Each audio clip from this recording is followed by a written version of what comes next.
Hey guys, Janine here, and today I am here to respond to your feedback concerning the new Nama M1. But first of all, thank you so much for using my code at checkout. I see you guys using my code and I really appreciate it. So I just wanted to say thank you for your support. Now, I also see the feedback of some people leaving comments about the M1 saying, why do I need another milk maker when the J2 already makes nut milk?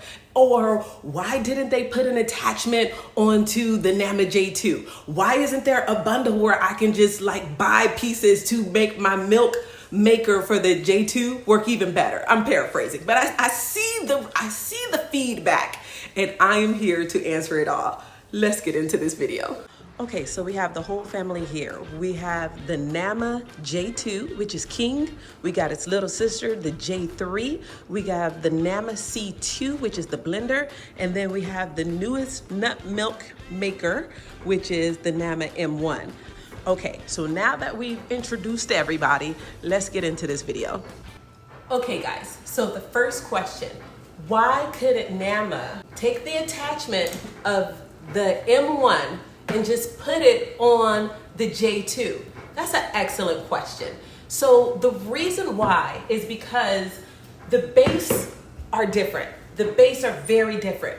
Remember when Nama first came out, one of the things that we were saying is this is a slow masticating juicer. This juicer is meant to slowly spin and gently extract the juice from the produce. That's what it's made for, because remember we had the centrifugal juicers that were just making that noise and they were spinning at such a high speed, and they would burn up your enzymes inside of from your produce. They would burn the enzymes from the produce, and then juicers started coming out, the horizontal slow masticating juicers, and then Nama came out with their slow masticating juicer and it just blew everybody out of the water, especially when they came out with this open wide mouth juicer. But back to the base. Anyway, this is a slow masticating juicer. So here are the facts. The J2 spins at about 45 revolutions per minute. Now this machine here, this is capable of spinning at 10,000 revolutions per minute. It plays no game, and it has to because you don't have to soak the nuts. With the Nama, we still gotta soak the nuts because it's a slow masticating juicer. This one can spin at about 10,000 revolutions per minute. And then remember, it has the second spin, the second cycle. What happens is it spins in reverse. That second cycle is spinning in reverse, and that's how it's pulling out the rest of it. And that one is spinning at 2,500 revolutions per minute. So that's why it was absolutely impossible to make an attachment for the J2 because the bases are different. The next question is the Nama M1 easy to clean? Oh my gosh, yes.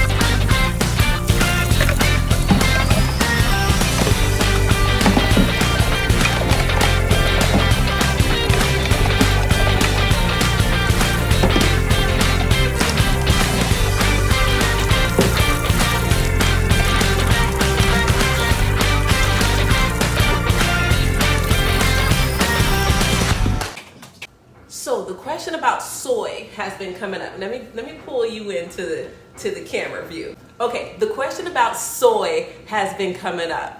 Can you make soy milk? Now, my personal beliefs, this is just me. We shouldn't be consuming soy like that. It's just not good for the body, but whatever. This is Nama's response. And I do want to let you know, you can always at Nama, through IG, and they will respond. You can message them, they respond. They're really good at it. But I'm gonna read it word for word what they said. The M1 isn't designed for soy milk because soybeans need to be cooked before being processed into milk. And the M1 doesn't have a heating function. So at this point, the only heating mechanism that Nama has is the C2 back here. That's a blender. It will heat up for like 8 minutes. It will spin for like 8 minutes. The motor is designed to be able to spin that long, and it really heats up things. You can make soups out of there. You can make like golden milk, which is supposed to be hot chocolate milk, those type of things. So if you wanted something that heats, you go with the C2. And this makes more like a barista type milk, okay? So let's compare the two. Let's get out our nuts and compare the two juicers. Okay, so for the J2, we have our soak nuts here that have been soaking overnight, and we're gonna use that for the J2. Then we have unsoaked nuts over here, which we're gonna use for the Nama M1. Now, it is better for you to soak your nuts because it's better for the digestive system. It even says it in the Nama book. Can you believe I actually read this thing? Okay, so everybody's ratio is different when they make their almond milk. For the J2, my ratio is 1 cup of almonds, 2 cups of water, some dates, cinnamon, a little pinch of salt.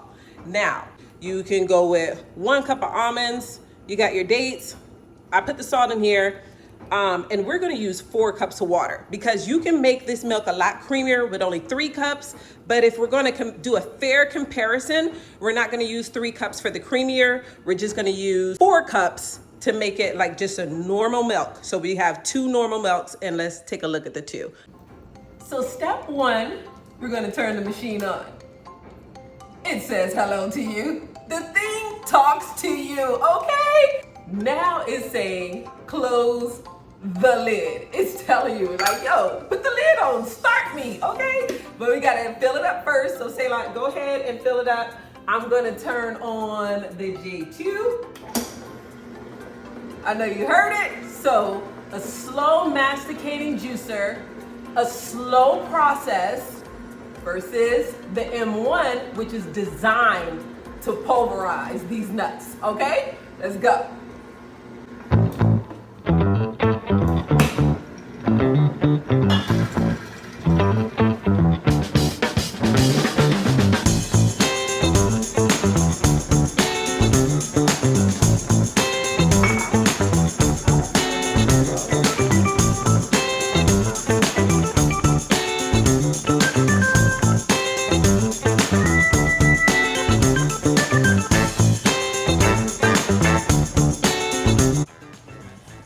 Showed you guys in the last video, you have to find the arrow on the lid and place it on the unlocked area and then turn it to the locked area.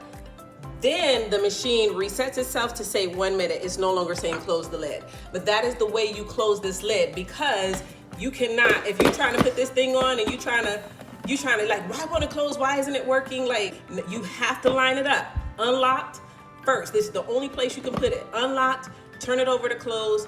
And now, Selah, would you like to hit the button? Of course I would. Okay. It looks like clouds. Looks like clouds.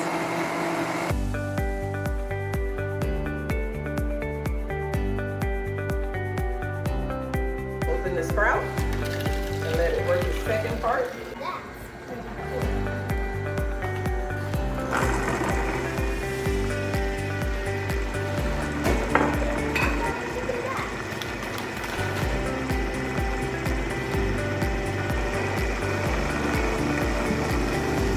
All right, so both milks are ready, and I'm going to release this. I put a strainer on because I was curious to see if anything comes out.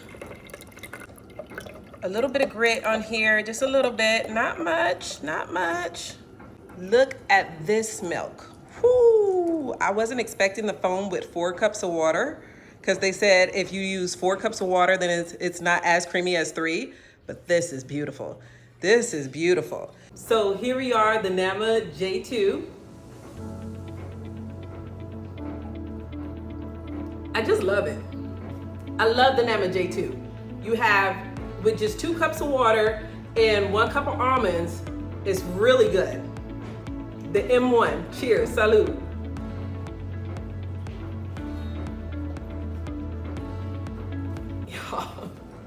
This is still so much creamier. The quality, this is just barista style milk. Now, if you only have the J2, this is still great quality milk. You can still control what you put inside of your milk. No refined sugar, no chemicals, no additives, no gums. This machine is a really good machine. This bad boy juices, it makes sorbets, it makes nut milk. So you are getting your money's worth when you buy the Nama J2. However, if you just like, I need my nut milk to be like banging, you need to go ahead and upgrade to the M1 because this is designed strictly for milk and nothing else. Cheers, get you the M1. Okay, I want to show you guys one more thing. Okay, now the M1 comes with a mat, okay? Now I'm gonna dump out the pulp for the J2. That's the J2's pulp. Everything Nama makes is top tier. I'm telling you, they just get better and better. They only, it's them against themselves. Like they're not even competing with anyone. Like, look at this pulp.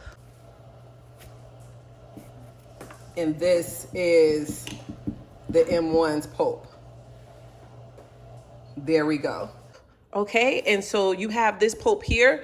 Both pulps are dry. Now, to be fair, we use wet nuts for this, and the pulp is still dry. And then this is extremely dry for the M1 because there were the nuts weren't soaked. So either way, you have dry pulp with either machine. Okay, so here's a very real question that people are asking. Why is it so expensive? They're talking about the price. Now, I went to the presentation. I was able to meet the owner and I asked him about the machine. I felt like it was such a stupid question after I asked it, but I was like, how are you able to take something out of your head and bring it to life? First, he talked about that he has an engineering background, and then he started talking about the amount of money that goes into making these type of machines. They spend millions on this stuff to make it top quality. So then when you see the price tag, the first thing you do is use my discount code, JM1. Use my discount code. But the second thing you do is you save. That's what I was doing when I was trying to get the J2. And then Nama reached out to me and I was able, they did send me one. But when I had the J1, that was a Christmas gift from my husband, and my mom actually bought it. So I ended up with two, and I told my mom to just keep hers. I wish I told her to let me keep hers because she passed away. But Christmas is coming up. Put it on your Christmas list. Tell your mama, tell your husband, tell everybody. Put the money together for me because this is what I want under my tree. Or the second thing you can do is save, but it's absolutely worth it. It is worth it. This is high quality milk every single time you use this machine. All right, let's make one more barista type milk, and we're going to put this piece together. Now we got the blade down at the bottom, and we're going to go ahead and add it into this machine. We're going to put it in the correct way. As you know, you want to have the back facing the back. You have the on and off switch. And we're gonna make this pumpkin barista style milk. For the last presentation, let's make a pumpkin spice milk. Oh my gosh, I'm excited about this. All we need is, it says 2/3 cup of walnuts, 1/3 cup of Brazilian nuts. I made sure to soak these because I saw someone have an allergic reaction with this. So make sure you soak your nuts, guys. And then 1/3 pumpkin puree. Make sure you don't use, when you open the can, don't use that dry stuff off the top. Go in with the good stuff. And then we're gonna use our pumpkin pie spice, and then 1 tablespoon of maple syrup, and you only need 2.5 cups of water. This is the least amount of water I've ever used in this machine, so you know this is gonna be like straight barista type style pumpkin spice milk. Let's get into it. Into the blender, the ingredients. Oh, I'm excited about this. I've never seen anybody use the puree. Need 1 tablespoon. What's a tablespoon? I don't know. That looks good. Then we're gonna go in with some nutmeg. This is the extra seasoning that I like. Go in with some nutmeg and just a couple cloves, not much. There we go. Maple syrup, this is 2 tablespoons. I'm going in 1 more for a total of 4 tablespoons. Look at that. I like it really pumpkin spiced and nice and sweet. 2.5 cups of water. Yeah, let's pour everything on here so we can get everything down in there. All right. Find the arrow, line it up to properly close it. So this time it says 55 seconds. I'm guessing it's because it realized we put in less water. So let's go ahead. Look at this.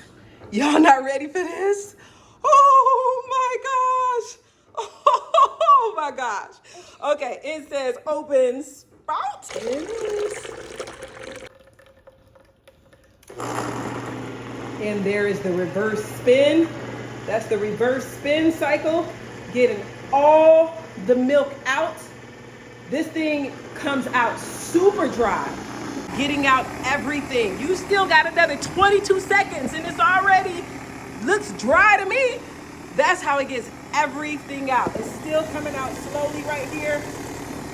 We waste nothing, waste nothing. Look at the foam on top. Oh my goodness. First sip to you, or cheers, how about that?